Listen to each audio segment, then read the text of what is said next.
పవన్ కళ్యాణ్ గారిని వెనకేసుకురావడం వల్ల ఈ ఎల్లో మీడియా అని ఏదైతే ఏపీలో పిలుస్తారో ఆ ఎల్లో మీడియా బాగా ఇరుక్కుందని చెప్తాను నేనైతే కనుక. పవన్ కళ్యాణ్ గారిని వెనకేసుకురావడం వల్ల వాళ్ళు తెలంగాణలో మూటముళ్ళు సర్దుకోవాల్సిన పరిస్థితి ఏర్పడుతుందేమో అని అనిపించింది. ఎందుకంటే తెలంగాణ మొత్తం ఒక సైడ్ అయితే అయింది. కొత్త గొప్ప ఇంకో వర్గం ఏర్పడింది. అది జనసేనకు సంబంధించినటువంటి వాళ్ళు, జనసేనకు సంబంధించిన నాయకులు కావచ్చు, అక్కడున్న కొద్దిపాటి నాయకులు కావచ్చు, కొంతమంది జర్నలిస్టులు కావచ్చు, వేరుగా ఏర్పడ్డారు వాళ్ళు.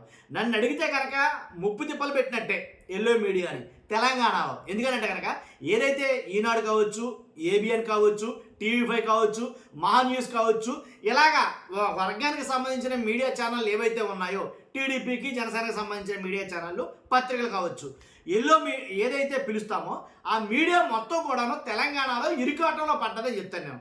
ఎందుకు ఎలాగా ఏంటి అని చెప్పే ముందు నాకు రిక్వెస్ట్ ఉంది. రాష్ట్ర ప్రజలకు వాస్తవాలు తెలియాలి. వాస్తవాలు తెలియాలంటే మీ బాధ్యతగా మీరు లైక్ చేయండి. మీరు లైక్ చేస్తే ఎక్కువ మందికి ఇన్ఫర్మేషన్ షేర్ అవుతుంది. కొత్తగా మన ఛానల్ చూస్తే పక్కాగా సబ్స్క్రైబ్ చేయండి. మీ అమూల్యమైన అభిప్రాయాన్ని కామెంట్ రూపంలో తెలియజేయండి.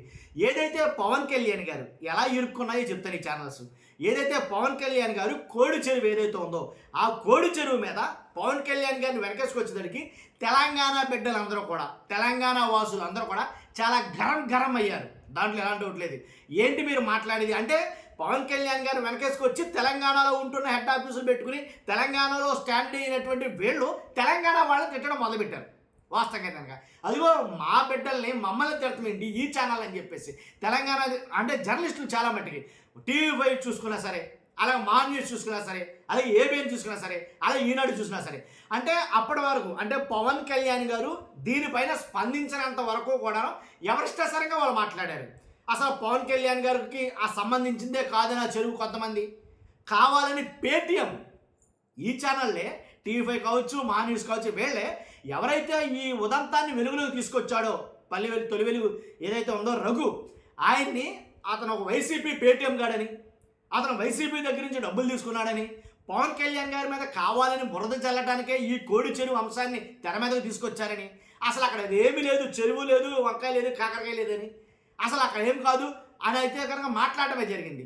ఒక్కొక్కటి నిజాలు వెలుగులోకి రావడంతో వీళ్ళ పైన వ్యతిరేకత ప్రారంభమైంది ఈ ఛానళ్ళ మీద తెలంగాణలో.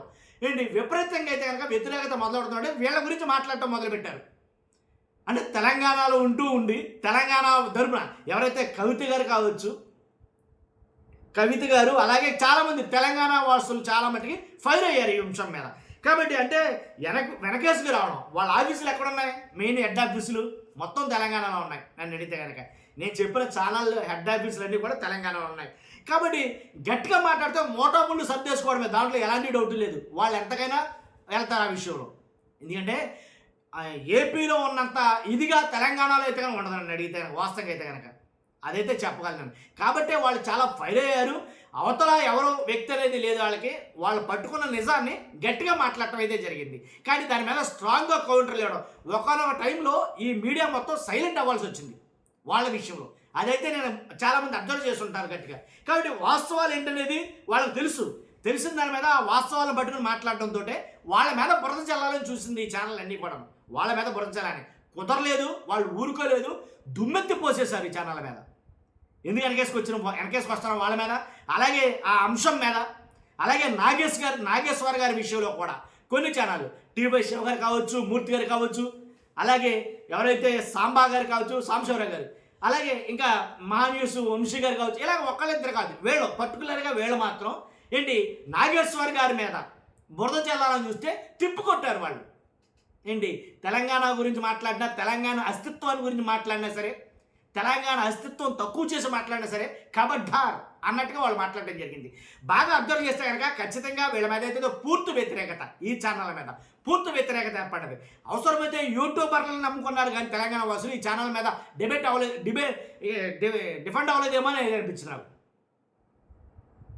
కాబట్టి ఖచ్చితంగా అంటే నన్ను అడిగితే కనుక ఈ అంశం కోసం, నాగేశ్వర్ గారి కోసం, కోడి చెరువు కోసం భుజం మీద వేసుకుని వెనకాల వెళ్ళినటువంటి వీళ్ళకి నన్ను అడిగితే కనుక పరాభవమే అది వాస్తవంగా అయితే కనుక.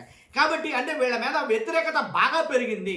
ఎప్పటివరకు అక్కడ కూర్చుని ఏపీ గురించి మాట్లాడితే ఏపీలో అంత స్ట్రాంగ్ కౌంటర్లు ఎవరండి? వాళ్ళు ఏం చెప్పినా సరే వీళ్ళు ఎదురు తిరిగి మాట్లాడే వాళ్ళు ఎవరు ఉండరు ఏపీలో. తెలంగాణలో అలా కాదు, వెంటనే దానికి తగ్గటువంటి కౌంటర్ అయితే ఉంటుంది, చర్యకు ప్రతిచర్య అయితే ఖచ్చితంగా ఉంటుంది. కాబట్టి గుర్తుందో లేదో నీకు, మహావంశీ గారు ఏదైతే మహాన్యూస్ ఉందో ఆ మహాన్యూస్ ఛానల్ మీద ఒక పార్టీకి సంబంధించిన వాళ్ళు దాడి చేయడం కూడా జరిగింది గతంలో ఒకసారి. కాబట్టి నేను అదే చెప్తున్నా. కాబట్టి పూర్తి వ్యతిరేకత అయితే కనుక ఈ 2 అంశాల మీద, ఏదైతే కోడి చెరువు ప్రొఫెసర్ నాగేశ్వర్ గారు ఉన్నారో ఈ 2 అంశాల మీద తీవ్రంగా రివర్స్లో దెబ్బ అయితే తగిలింది, ఈ ఛానల్కి రివర్స్లో దెబ్బ అయితే తగిలింది. చూస్తున్నాం మీరు అందరూ కూడా. అది వాస్తవం కాదో, నా అబ్జర్వేషన్ కరెక్టో కాదో మీ అభిప్రాయం కామెంట్ రూపంలో తెలియజేయండి. ఫస్ట్ అయితే లైక్ చేయండి. Thank you very much.